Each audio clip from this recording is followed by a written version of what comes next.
Baik, Assalamualaikum warahmatullahi wabarakatuh. Perkenalkan, nama saya Iqbal Wiryamenanza dari Program Studi Teknik Lingkungan Institut Teknologi Sumatera. Di sini saya akan sharing terkait materi yang pernah saya pelajari sewaktu di SMA di mata pelajaran kimia, itu khususnya kimia. Oke, saya akan share screen.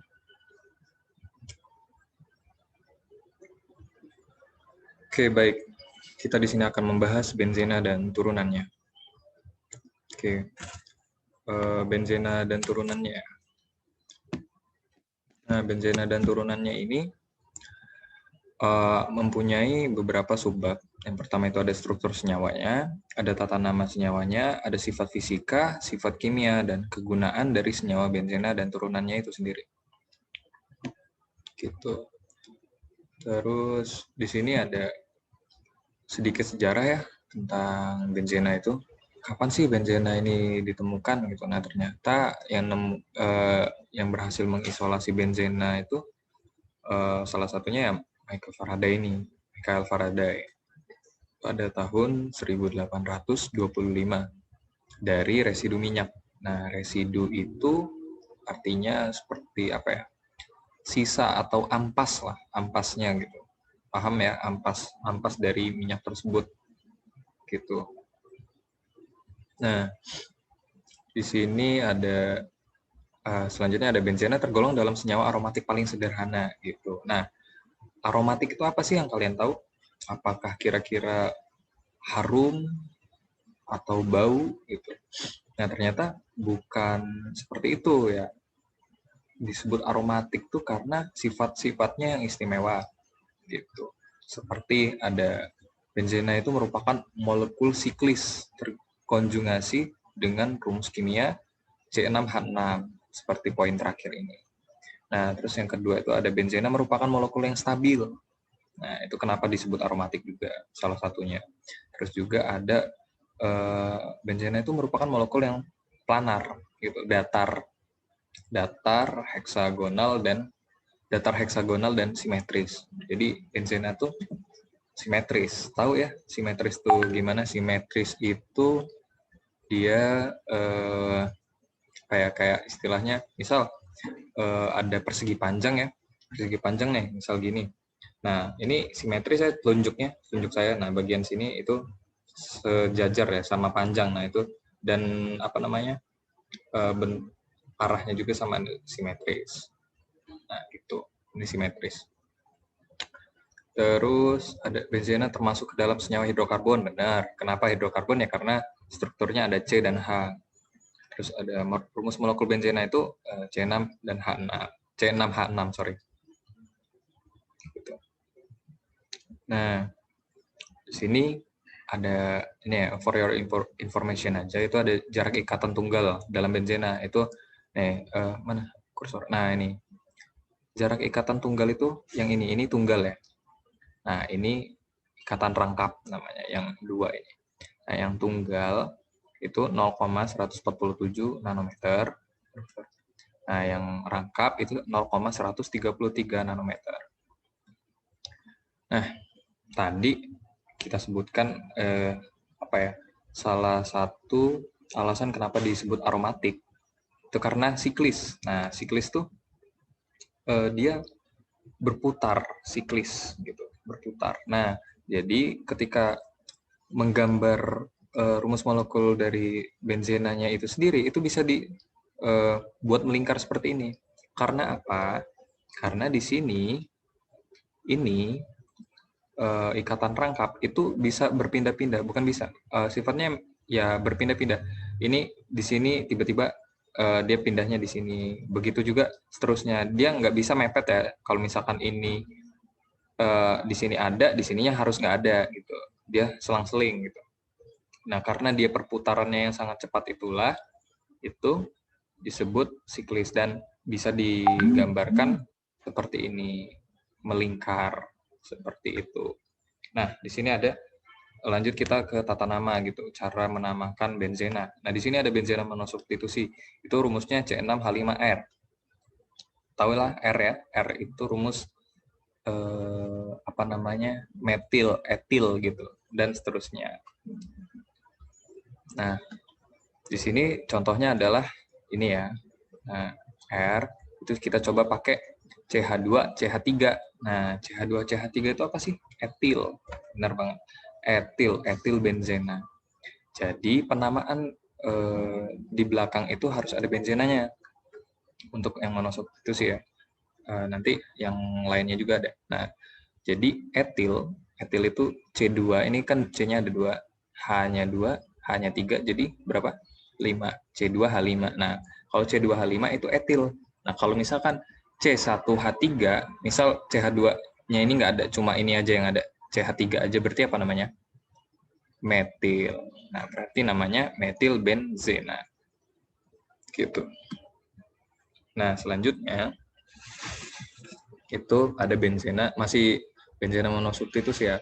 Ternyata benzena ini kalau misalkan digabungkan dengan beberapa senyawa itu mempunyai nama lain, bukan benzena lagi. Contohnya ketika dia salah satu gugusnya ini berikatan dengan OH, nah itu dinamakan fenol, bukan benzol ya, atau masa benzol gitu, tapi fenol gitu. Nah di sini ada toluena, ketika dia salah satu gugusnya berikatan dengan CH3 itu namanya toluena. Begitu juga dengan ini, dengan NH2 itu anilin, dan seterusnya, bisa dilihat di sini. Nah, ini di sini kebanyakan menghafal ya, gitu. Tapi nggak apa-apa, tapi harus paham gitu. Bisa kok, kita pasti bisa. Nah, di sini ada juga ketika salah satu gugus benzena gitu berikatan dengan yang selain ini ya, selain yang kotak besar ini, itu tuh dinamakan fenil. Nah, contohnya ini kan salah satu gugusnya seolah-olah dia berikatan, tapi belum tahu sama siapa gitu. Nah, dinamakan fenil gitu. Nah, fenil ini namanya itu ada di depan kalau misalkan berikatan dengan klorida gitu. Karena apa? Karena F itu abjad yang paling pertama. Seperti itu. Nah, jadi ketika berikatan dengan klorida, Cl ya, Cl. Jadi namanya fenil klorida. Nah, coba kita cari yang lain. Apa ya? Satu lagi bromida, coba bromida. Nah, kalau bromida itu Br min ya, -1 ya. Berarti ketika berikatan dengan sini berarti namanya apa? Fenil bromida. Seperti itu. Nah, satu lagi ada yang ketika seolah-olah gugusnya ini berikatan, tetapi yang berikatan langsung dengan rumus molekul yang seperti benzena ini ya, itu tuh CH2. Nah, ada perantaranya. Nah, kalau ada perantaranya CH2 seperti ini, itu namanya benzil. Seperti itu. Mau dia di sini, mau dia di sini, mau dia di sini, asal satu aja, salah satu yang berikatan dengan CH2, terusnya ada dia ngikat satu lagi gitu setelah CH2 gitu. CH2 itu hanya perantara. Nah, itu namanya benzil, seperti itu. Oke, baik, lanjut. Di sini ada benzena disubstitusi. Jadi substitusinya itu ada 2. Nah, disubstitusi ini itu cara penentuan penamaannya itu kita punya tiga nama spesial di sini ya. Nah, 3 nama ini ada orto, ada meta, ada para. Kenapa disebut orto, meta, para? Nah, orto ini ketiga dia bisa dibilang 1,2 gitu. Ini 1, ini 2 gitu.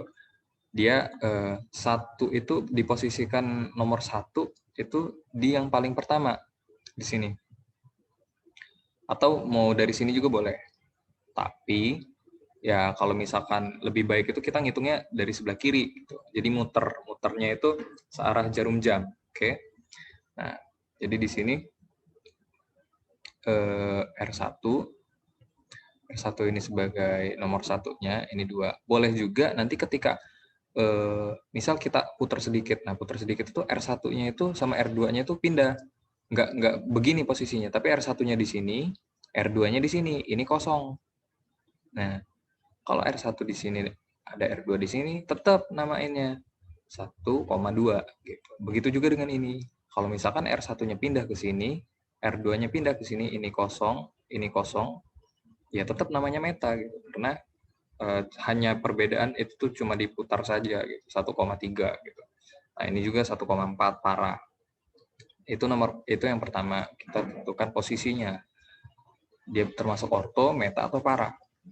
Nah, terus selanjutnya ada menentukan nama substituen dalam urutan alfabetnya.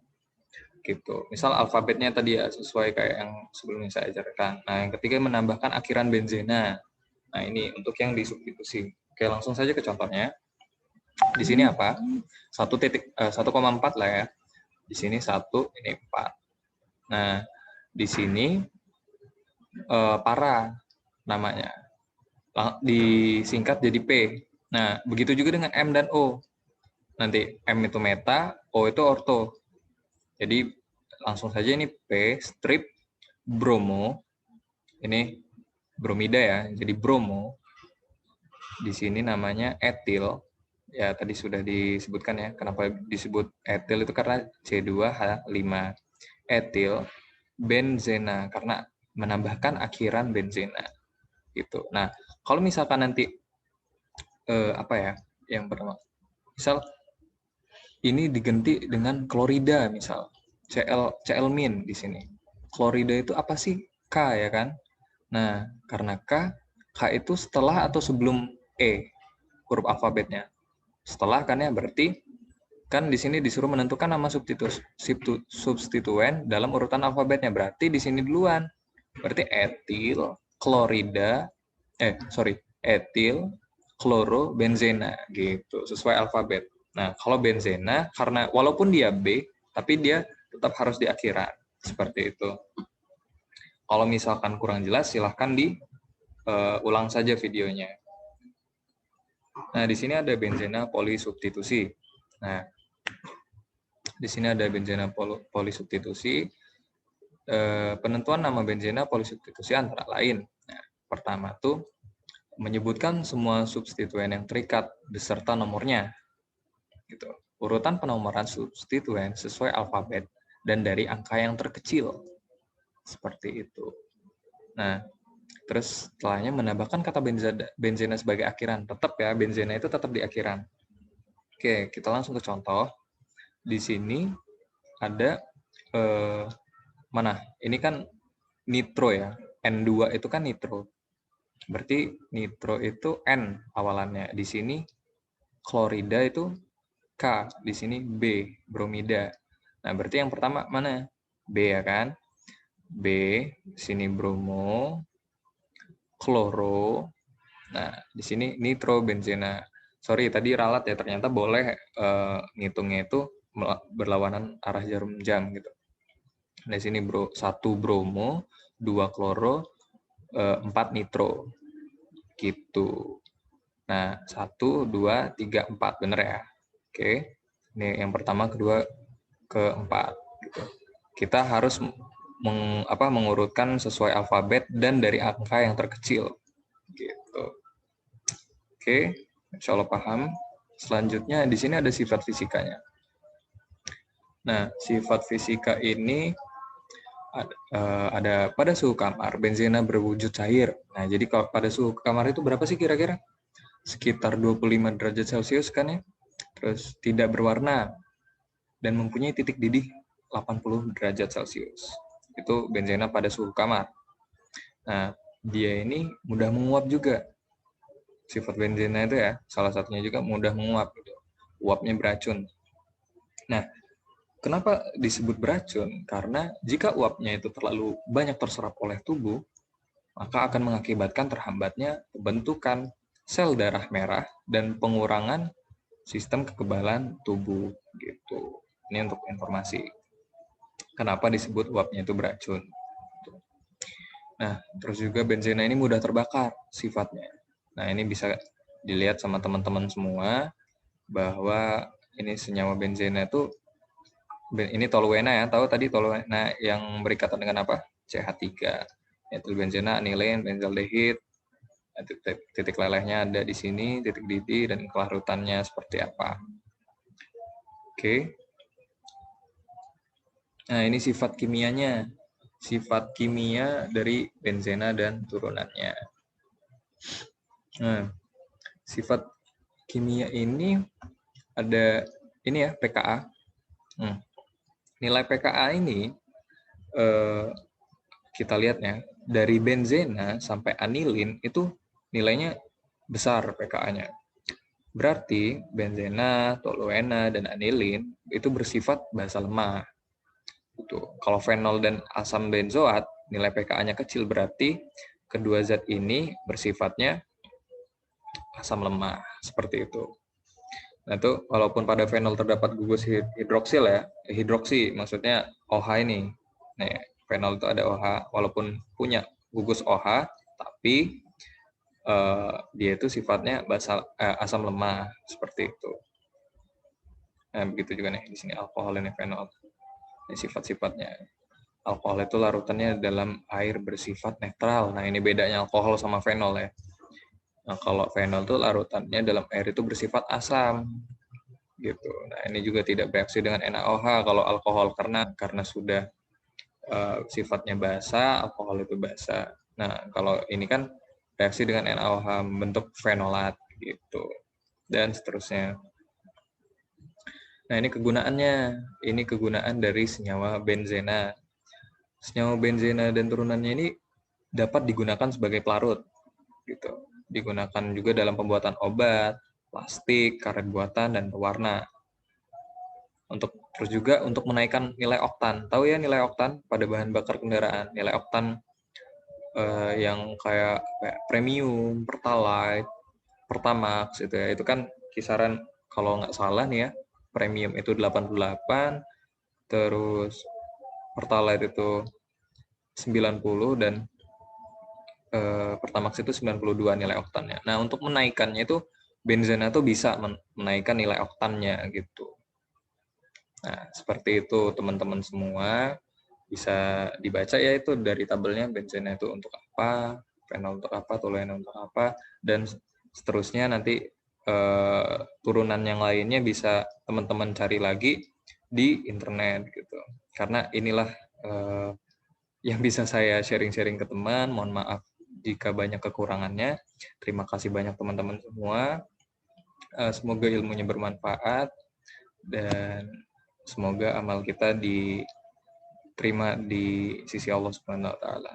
Terima kasih. Alhamdulillahirabbil alamin. Assalamualaikum warahmatullahi wabarakatuh. Thank you.